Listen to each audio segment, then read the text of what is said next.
ప్రపంచంలో అవసరానికి మించి డబ్బు పోగు చేసుకోవాలని పరిగెత్తే ప్రతి మనిషి పిచ్చివాడే, ఒక విక్షిప్త మానసిక స్థితి కలిగిన వాడే.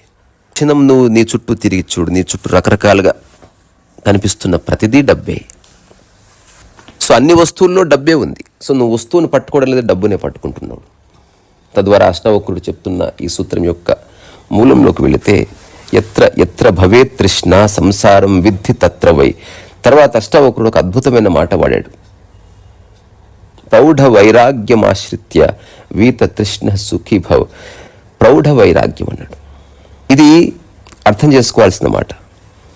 అసలు వైరాగ్యం అంటే ఏమిటి, అసలు ఆధ్యాత్మిక అంటే ఏంది అని ఆశ్రమాలకు వెళ్ళి ఎవరెవరో చెప్పిన రకరకాల విషయాలు విని అట్లా హఠాత్తుగా సంసారం నశ్వరంతి, ఇది అవసరం లేదు, డబ్బు అవసరం లేదు, వాటిని త్యాగం చేయి, వీటిని త్యాగం చేయి, అవి ఐడియాస్ చాలా బాగా నచ్చి నువ్వు అన్నిటిని వదిలేసావు.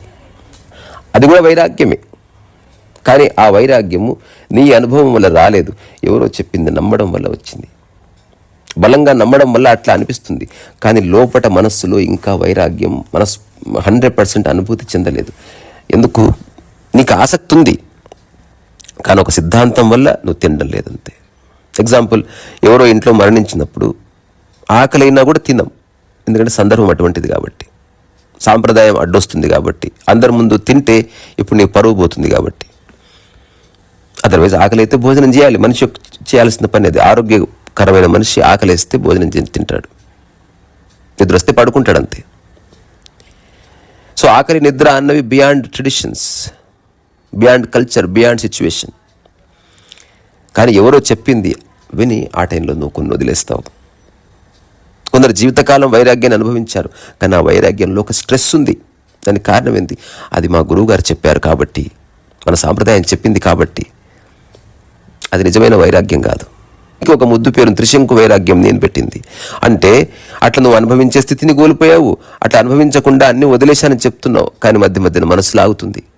సో ప్రౌఢ వైరాగ్యం అని అష్టావక్రుడు అయితే చెప్తున్నాడో అది నిజమైన నిఖార్సైన సహజ వైరాగ్యం గురించి చెప్తున్నాడు. నీకే తెలిసింది ఈ డబ్బులో ఎంత నిస్సారం ఉంది, ఈ వస్తువుల వెంట పడ్డం ఎంత నిస్సారం, ఈ శృంగారం వెంట పడ్డం ఎంత నిస్సారము, ఈ అధికారం వెంట పడ్డం ఎంత నిస్సారము, దీనివల్ల ఏమిటి అసలు ఉపయోగం, అవసరం లేదని నీకు తెలిసింది.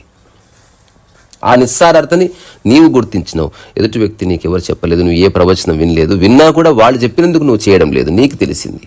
సో ఆధ్యాత్మికతకి అనుభవం ప్రమాణం కావాలి, కానీ నమ్మకము కాదు. మళ్ళొకసారి రిపీట్ చేస్తా, ఆధ్యాత్మికతకి, నీ ఆధ్యాత్మిక జీవితానికి నీ అనుభవం ప్రమాణం కావాలి, నమ్మకము కాదు.